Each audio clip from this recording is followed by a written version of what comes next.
I'm going to talk about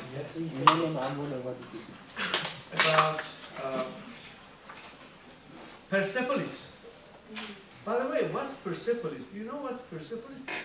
Persepolis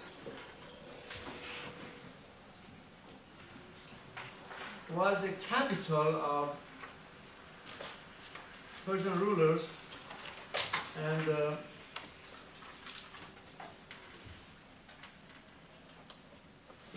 the ruins of Persepolis are still in Iran, in the province of Fars, Persia actually, and it has never been well maintained by any government there. The ruins still there.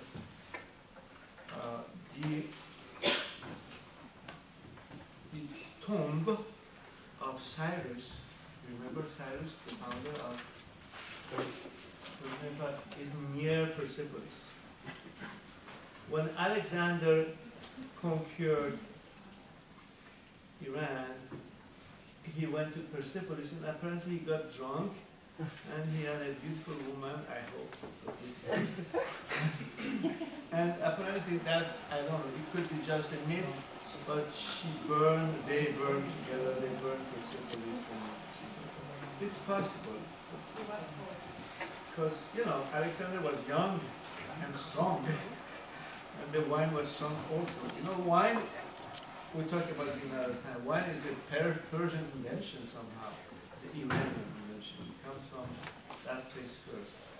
When we go back, the first signs of winemaking comes to Caucasia. So that's what Persepolis is. So when Marjan Satrapi refers to Persepolis, she refers to the Iranian grandiose past, Iranian noble past somehow. Persepolis is a symbol for Iranian nationalists somehow, those who are proud of Iran. There is a soccer team also, Persepolis. Persepolis. It symbolizes something that the Islamic Republic don't offer.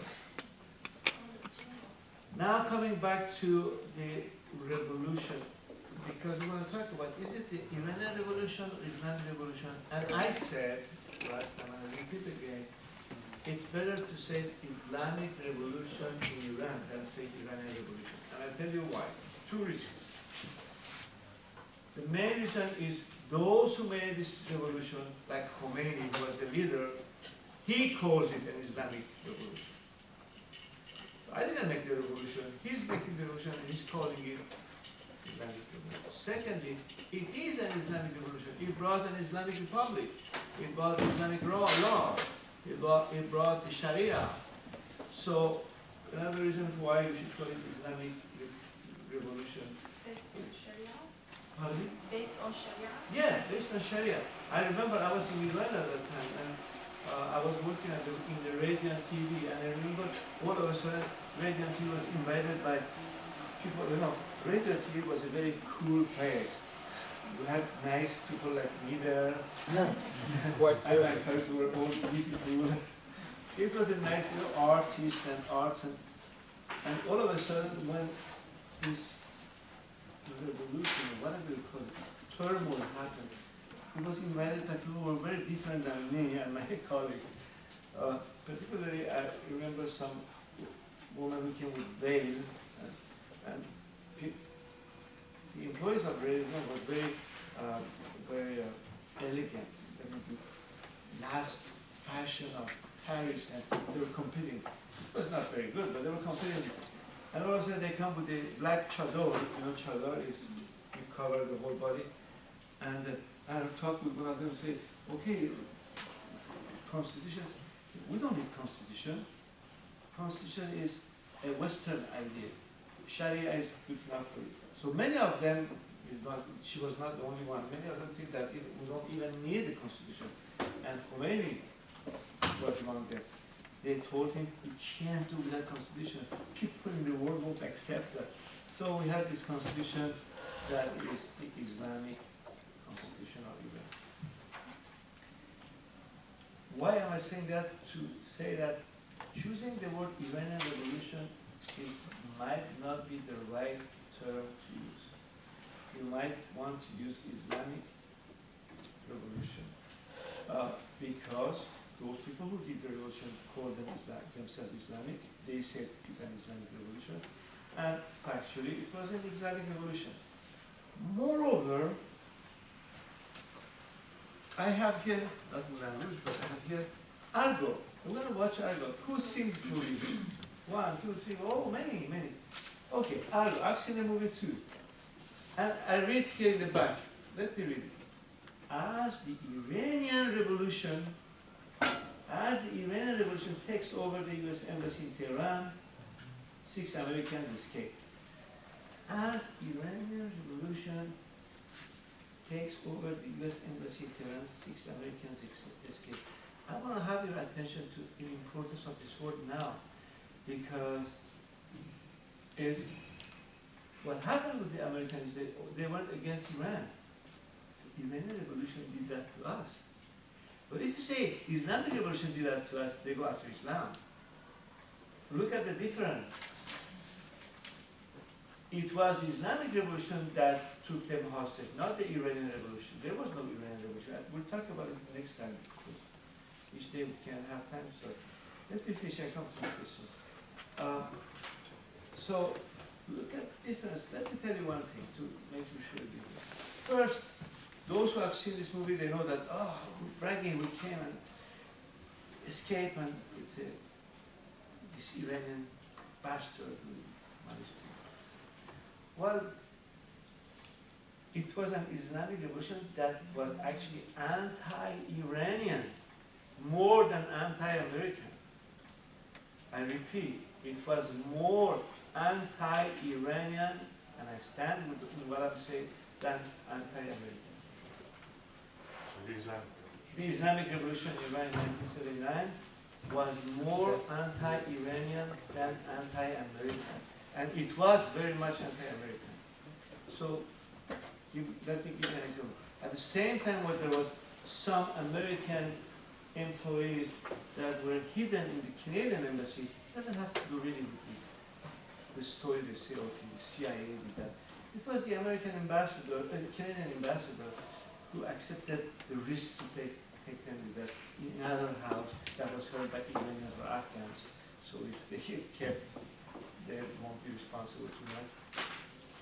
But I, who had a kid who was just born, and another one who was 5 years old, I had to hide an Iranian who, if arrested, would be executed, and me, and probably my family as well.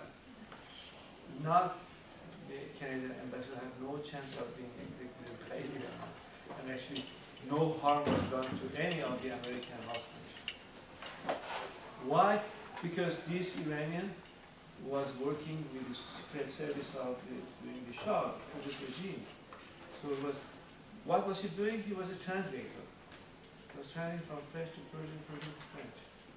But he was working in the Sabak, that is the Organization for Security, any country has an organization for security.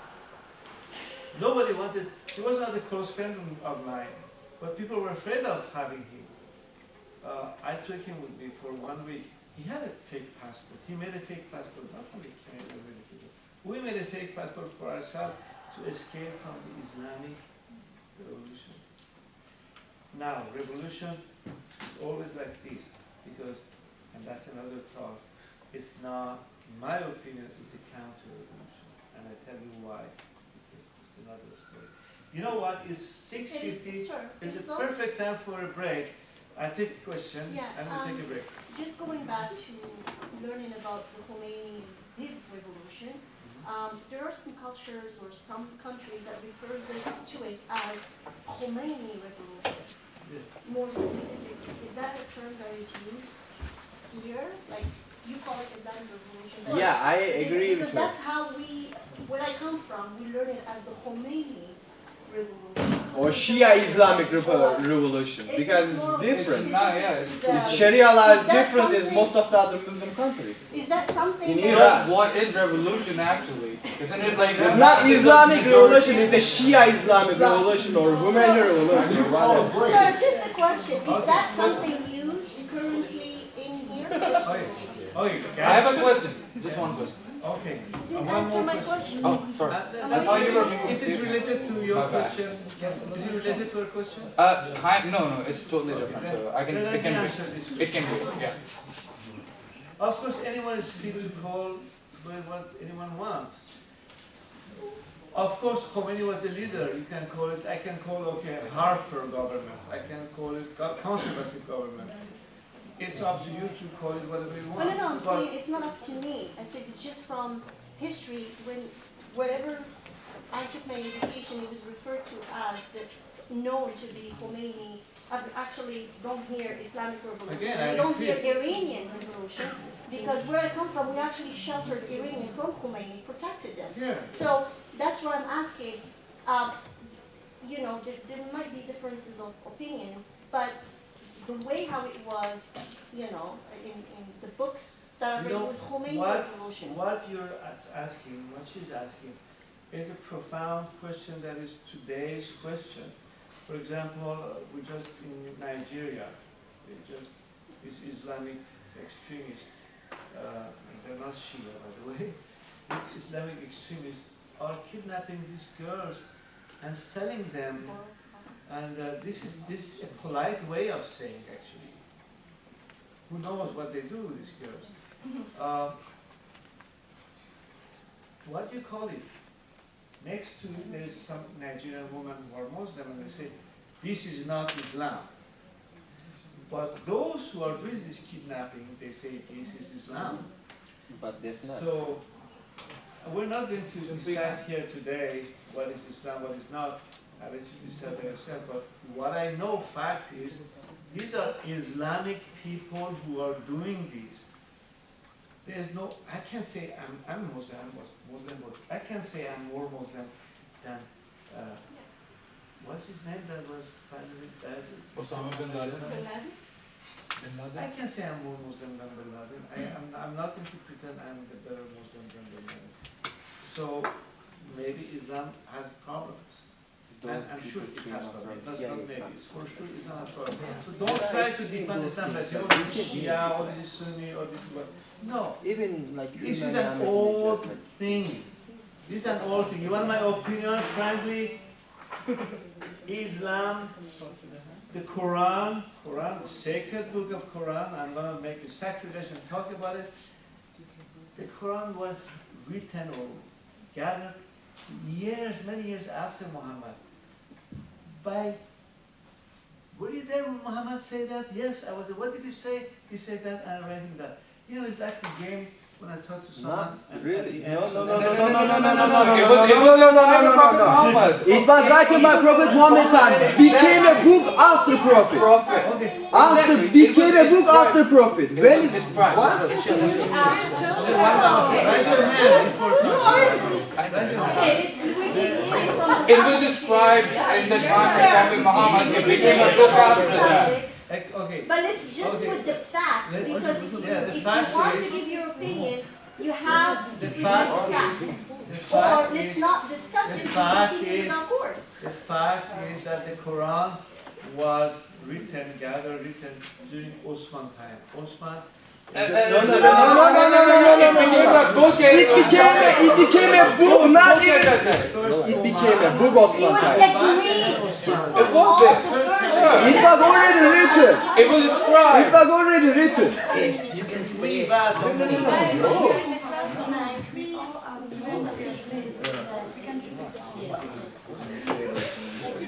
Yeah, but We have a quiz. I'm just like one person. No, it was written, but it's screaming over the yeah. We gonna talk with this kind of literature, that's okay. But we don't have to, yeah, we can just talk. So, can you say that raising your voice, what you were saying? I said it was Osman who.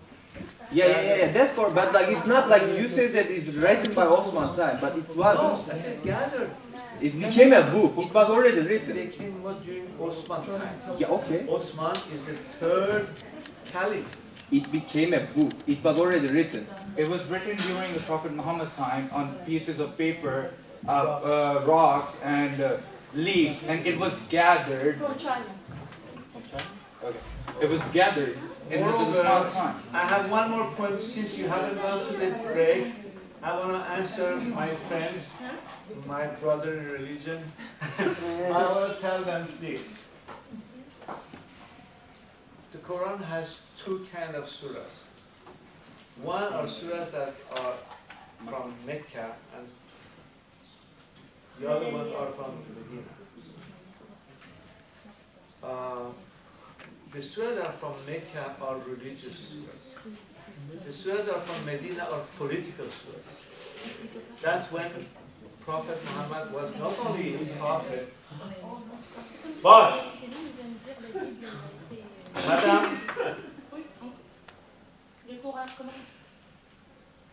but we're talking. We're not finished. But Muhammad was then the head of the community. He was ruling laws for the community of that time. Those are the surahs that I don't accept today because politics have changed. The way we deal with politics have changed. So I'm thinking of writing another Quran, if I have time after this class, and put only the surahs that are from Mecca, which is really religious surah. And from that you could write a different Bible and write a different Absolutely, and we Torah, should. right? We Like, should. We're here just to talk about what we're talking about. We're not here to spread opinions about certain things. So I think it's better if you revolutionary understanding. Tested on that. So Okay, guys, you're not going to be tested on everything we said now, except for Cyrus. Have 10 minutes break.